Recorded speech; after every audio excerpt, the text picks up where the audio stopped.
The ears are pinned back. The whites of the eyes are showing. The tail is tucked tightly beneath the body.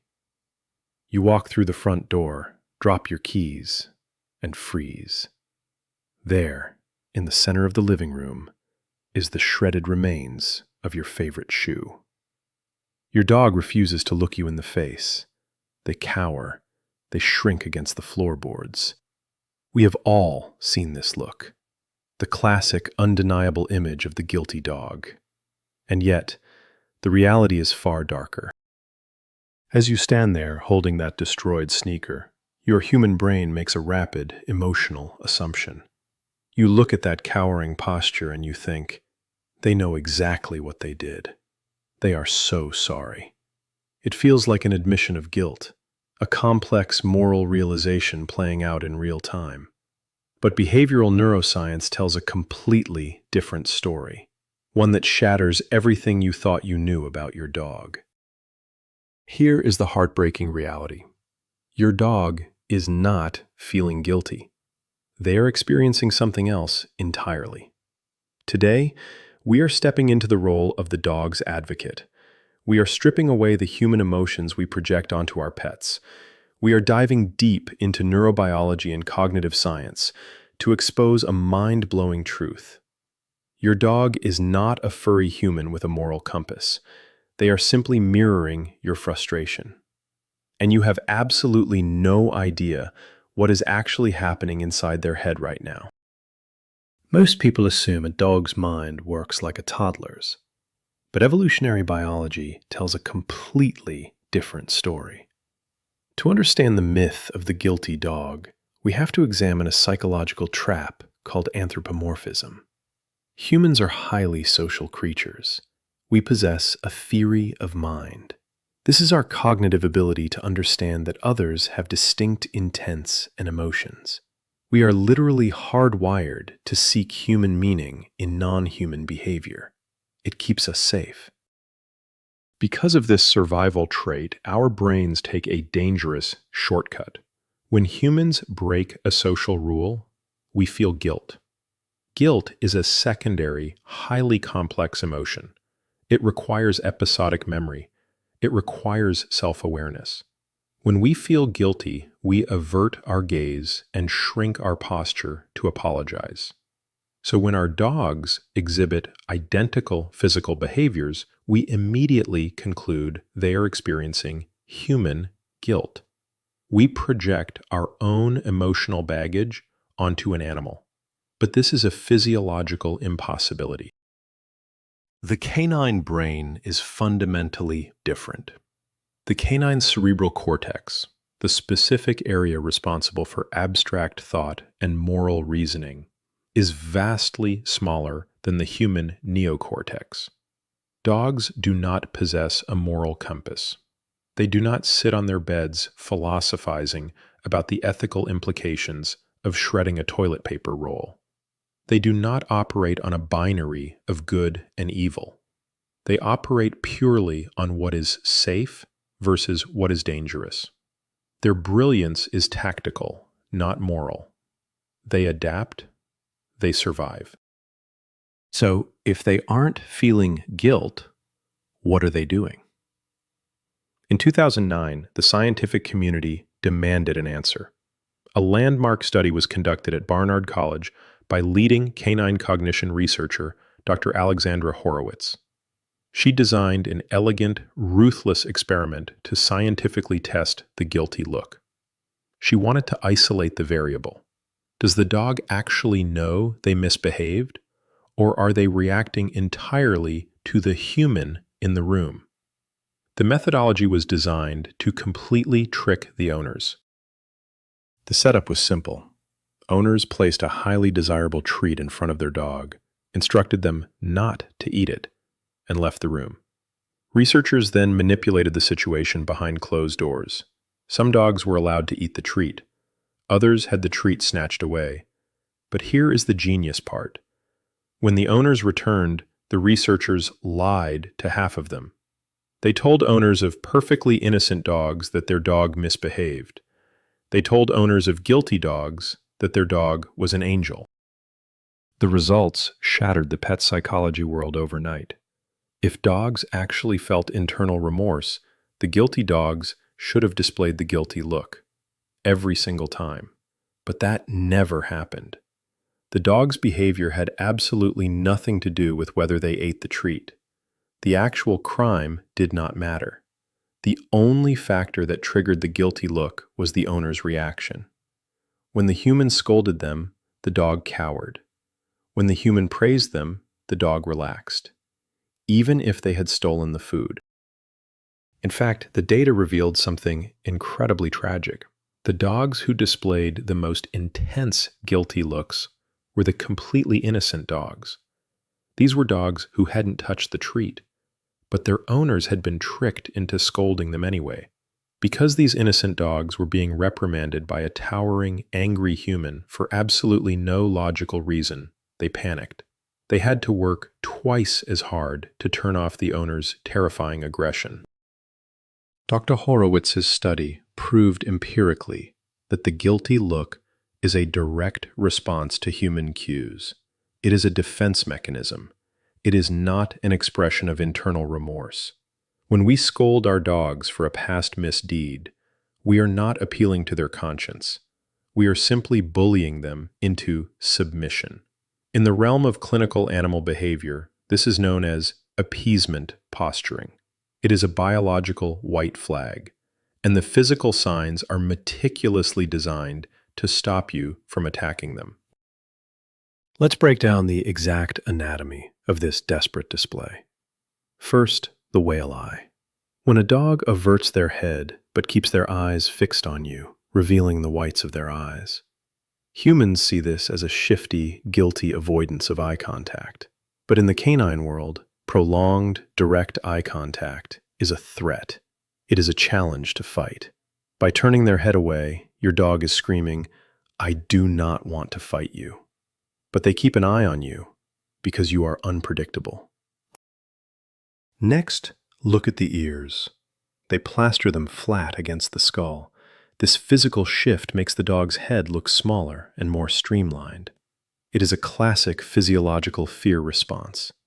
By pinning the ears back, the dog is protecting their most vulnerable appendages from being bitten in a potential attack. They are trying to shrink away. They want to appear utterly non-threatening. They are bracing for a physical blow that they hope never comes. Then there is the lip-licking and yawning. You scold them, and they let out a massive, exaggerated yawn. Humans think the dog is playing dumb. We think they are ignoring us out of spite. But Norwegian dog trainer Turid Rugaas categorized these specific movements as calming signals. They are displacement behaviors. Your dog is experiencing acute, overwhelming stress. They are desperately using these actions to self-soothe. They are begging you to calm down. It is an olive branch, not an insult. Finally, the low posture and tucked tail. By crouching, the dog lowers their center of gravity. They make themselves physically tiny. But the tail tuck serves a highly specific purpose. It covers the dog's genitals and scent glands. It effectively hides their identity from you. It signals absolute, unquestioning submission.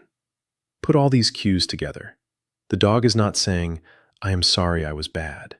The dog is saying, "You are terrifying me. Please do not hurt me." But why do dogs react so dramatically to our displeasure? Why do they seem to know we are mad before we even yell? Because this isn't just psychology, it's chemistry.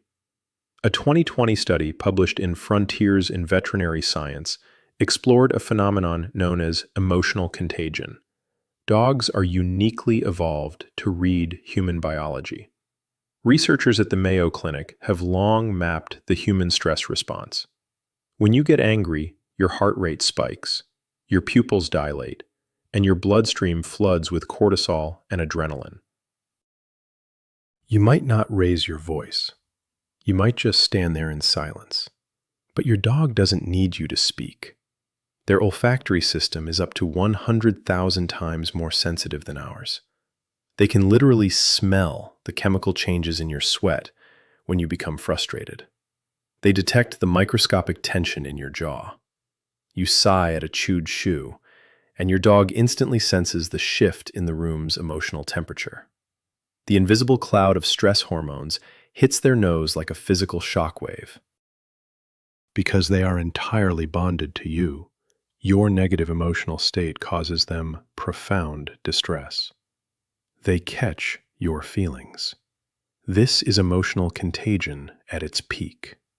But because they are the subordinate member of the house, they process your frustration as a direct threat to their safety.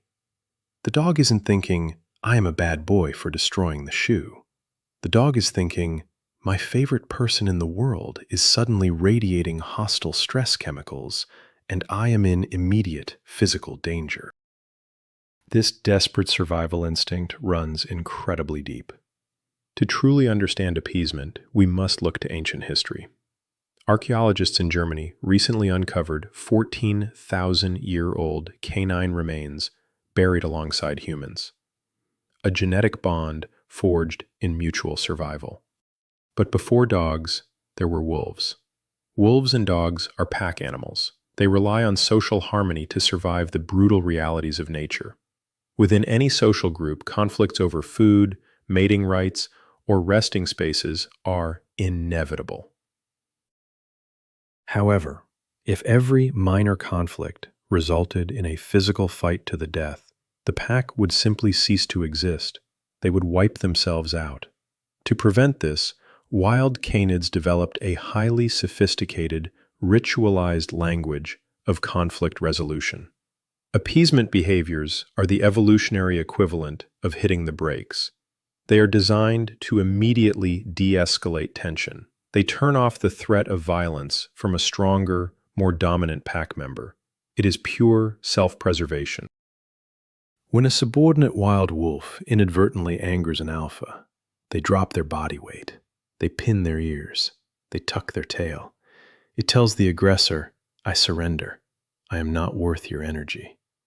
When your golden retriever exhibits the guilty look next to a tipped-over trash can, they are tapping into millions of years of genetic programming. They are using an ancient survival mechanism to placate you. You are the alpha predator in the room, and they are begging for mercy. But here comes the ultimate paradox. This is the exact moment most dog owners protest the science. They say, but he hides before I even say a word. When I walk in and see the trash everywhere, he is already under the bed. He absolutely knows he was bad. This seems like undeniable, concrete proof of guilt. How else do you explain the preemptive hiding? Most people assume the dog feels retroactive remorse. But cognitive science and operant conditioning prove a completely different mechanism is at play. The explanation lies in a psychological mechanism called associative learning. Dogs live entirely in the present moment. Human memory is episodic. We can mentally time travel. We can eat the last slice of cake at noon and feel deep guilt at 6 p.m. when our partner opens the fridge and sighs. We effortlessly connect the past action to the current reaction. Dogs cannot do this. Their cognitive framework simply does not allow for long-term mental replay of their own past actions. Dogs learn by associating things that happen in close temporal proximity. The window of learning is incredibly narrow. Usually, it spans just 1 to 3 seconds. If a dog shreds a leather shoe at 10 a.m., the act of chewing is highly rewarding. It feels amazing on their gums. It relieves intense boredom. The shoe smells comfortingly like their owner. At 10 a.m., the dog is not feeling a shred of guilt. They are having a spectacular time fulfilling a biological need. At 5 p.m., the owner comes home. They unlock the door, see the shredded shoe, stiffen their posture, and yell, "What did you do?" The dog does not connect the owner's anger at 5 p.m. to the glorious chewing session that happened at 10 a.m. That cognitive window has completely slammed shut. To the dog, the chewing and the yelling are two entirely isolated events. Instead, the dog's brain makes a brand new, immediate, and terrifying association based on the room. The dog's brain rapidly connects the current environmental cues. They learn a stark formula.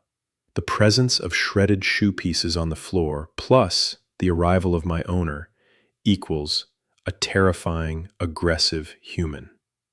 Over time, the dog begins to anticipate your anger based entirely on the state of the environment. Tipped trash can equals danger.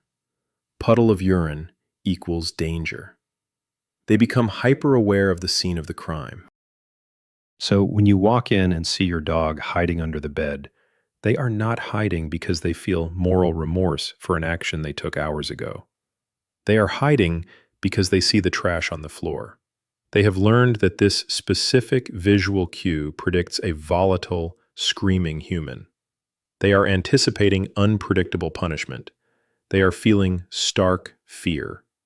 It looks like guilt to you, but to them, it is a calculated duck and cover maneuver. Why does debunking this myth actually matter? Is it really so harmful if we chuckle at a TikTok video of a guilty-looking dog sitting next to a chewed pillow? As the dog's advocate, the answer is a resounding yes. It is profoundly harmful. Misinterpreting fear as guilt is actively destroying the human-animal bond. When owners believe their dog feels guilt, it justifies delayed punishment. They think they can scold a dog hours after an event, and the dog will somehow learn their lesson. They won't. For a dog to feel secure in their environment, their human must be entirely predictable. When a dog is scolded hours after an event, they cannot connect the punishment to their action. To them, you have simply walked into the room and exploded in unprovoked, random anger. Frequent delayed punishment teaches the dog a devastating lesson. My owner is volatile, erratic, and unsafe. This completely erodes the foundational trust between pet and parent. It breeds chaos. This chronic misunderstanding leads to severe neurotic behavior. A 2012 report by Companion Animal Psychology highlighted this exact danger. Dogs chronically scolded after the fact live in a perpetual state of anticipatory anxiety. They never know when the human will detonate. Their baseline cortisol levels skyrocket. This biological stress manifests as obsessive behaviors, excessive paw licking, pacing, hypervigilance, and devastating fear-based reactivity. Their nervous system is constantly on fire. It also creates horrific phobias to normal biological functions. If you drag your dog over to a puddle of urine on the rug and shove their nose in it while yelling, they don't learn I shouldn't pee inside. They learn that urine itself is terrifying. They learn that their owner becomes incredibly dangerous whenever urine is present. They start hiding in closets or behind couches to relieve themselves simply because they are terrified of doing it in front of you. You have traumatized them over a normal bodily function. Eventually, if this arbitrary, delayed punishment continues, the dog's brain hits a breaking point. They slip into a dark psychological state known in behavioral science as learned helplessness. They realize nothing they do can stop the random anger, so they stop trying to avoid the stress. They shut down emotionally. They may appear incredibly well-behaved or quiet, but internally, their spirit is completely broken. They become a ghost of a dog, living in silent terror. But there is a far more insidious health danger lurking beneath this behavioral discussion. We rely so heavily on our dog's appeasement behaviors to gauge their mood. But what happens when a dog who usually exhibits these signs suddenly stops? What if your dog knocks over the trash, but instead of showing submissive posturing, they become stiff, rigid, or suddenly aggressively vocal? Most owners think the dog is being rebellious. But veterinarians know this change is a massive red flag for a hidden medical crisis. When a dog is in acute, undocumented physical pain, like hidden osteoarthritis or spinal compression, their threshold for stress vanishes. They literally can no longer perform the physical exertion required to crouch and appease you. It hurts too much. A sudden loss of appeasement behavior can also be a premier indicator of canine cognitive dysfunction, essentially dog dementia. Their brain is misfiring. Never, ever ignore a sudden shift in how your dog reacts to stress. It is not stubbornness. It is an SOS signal. So, where do we go from here? As your dog's advocate, the goal isn't to let your dog destroy your house with zero boundaries. Dogs desperately need structure to thrive, but we must transition our mindset. We must move from being reactive punishers to proactive managers. Management is the absolute first line of defense. If your dog chews a shoe while you are at work, it is not the dog's fault. It is a human management failure. You left the bait out. Set them up for guaranteed success. The rule for correction is simple: real-time feedback only. If you catch your dog in the absolute act of chewing a power cord, you can verbally interrupt them. A sharp clap or "ah" is enough. The moment they stop, immediately redirect them to a safe toy and praise them wildly. That is associative learning working for you. But if you find the chewed cord 5 minutes later, the window is permanently closed. Bite your tongue, clean the mess, resolve to manage the room better tomorrow. Silence is golden. We must also recognize that bad behavior is usually just a symptom of unmet biological needs. A dog digging up a yard or shredding couch cushions is rarely acting out of spite. They are understimulated. A tired dog is a good dog. But physical running isn't enough. They need mental enrichment. Sniffing walks, puzzle toys, and scent work exhaust a dog's cognitive faculties. When you fulfill a dog's deep biological drive to work and forage, destructive behaviors completely vanish. Letting go of the guilty dog myth can feel like a profound loss. As humans, we desperately want to believe our dogs share our complex moral landscape. It makes us feel closer to them. But stripping away this anthropomorphism does not diminish your bond. It actually elevates it. When you realize your dog's guilt is actually fear, you unlock a new level of empathy. You realize they rely on you entirely for their emotional safety. You are their entire world, and you dictate their peace. The next time you walk into a room and find a shredded pillow, and your dog lowers their head and tucks their tail, stop. Take a deep breath. Do not let the frustration boil over. Look at them not as a malicious roommate who betrayed your trust, but as a deeply sensitive animal, terrified of losing your affection. Say absolutely nothing. Clean up the mess. Give them a scratch behind the ears. Because they don't feel guilty. They just want to survive with you. We've just shattered the illusion of canine guilt, revealing a primal survival mechanism honed over millions of evolutionary years. But what about the way your dog rests? Does your dog constantly sleep curled up in a tight, impenetrable ball? Or do they sleep flat on their back, completely exposing their vulnerable belly? Tell me exactly how your dog sleeps in the comments below, because in our next video, we are analyzing canine sleep positions, and the science behind the dead bug pose is even stranger than you'd expect.